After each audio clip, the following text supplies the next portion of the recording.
Hey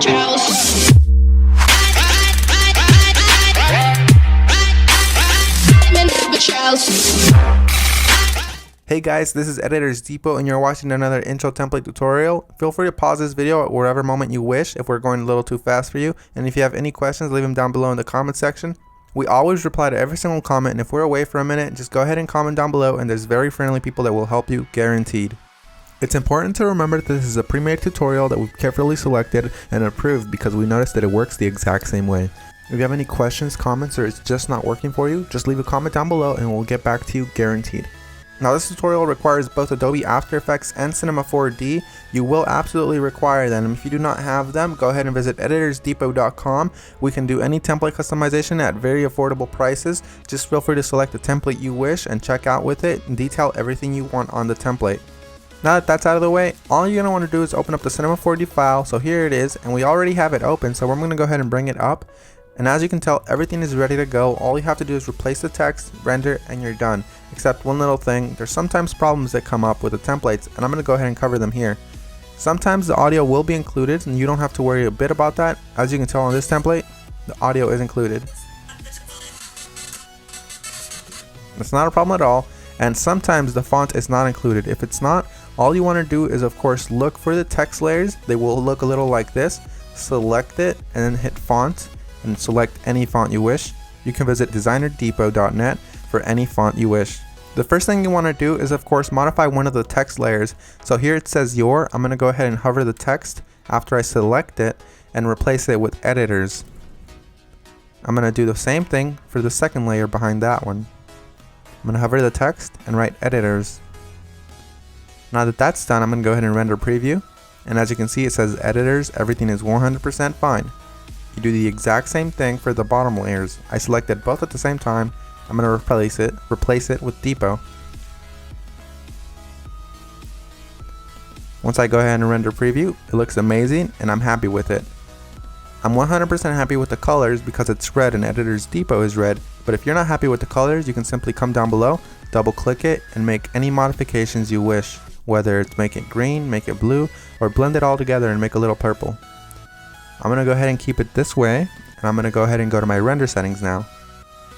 Once you're in the render settings, you're going to want to make sure that your width and height is set to 1920 x 1080 if you have a very good computer or decent computer and you have time. If you have a slow computer and you probably don't have that much time, you make sure you set it 1280 by 720. You want to make sure you tick all frames, and then you go to save.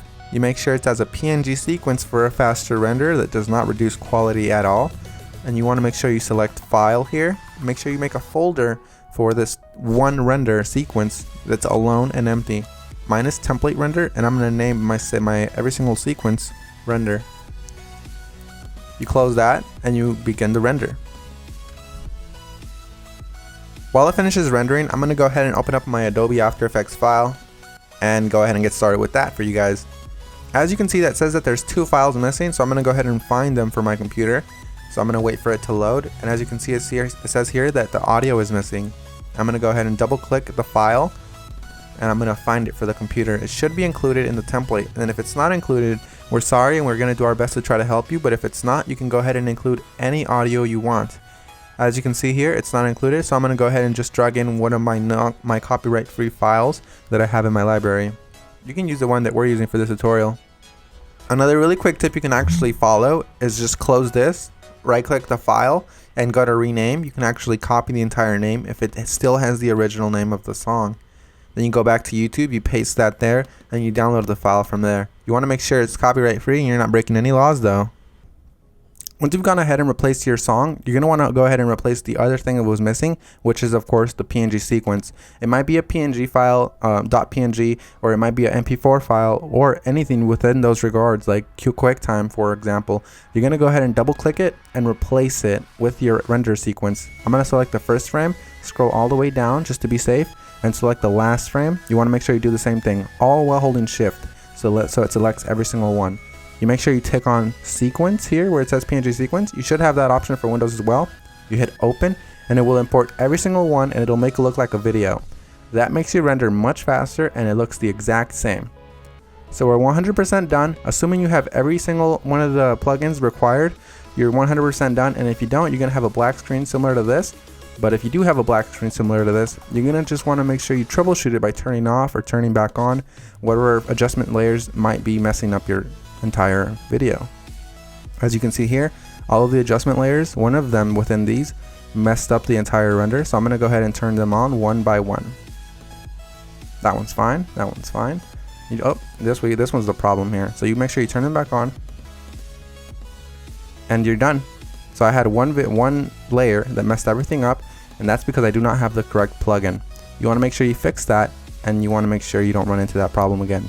And finish the composition by adding it to the media encoder queue. That pretty much summarizes our video, guys. I hope you all enjoyed it, and if you did, remember, drop a thumbs up if you liked it. Drop a thumbs up if you are a fan of us and you like what we're doing. And guys, we really appreciate every single one of you from the bottom of our hearts. We really appreciate every single one of you guys, whether you're liking this video, disliking, or you just left and you didn't even watch this tutorial, guys. Hope you all have an amazing day, and as always, this is Maurice. Visit EditorsDepot.com for any customization of templates, and have an amazing day. Take care, guys.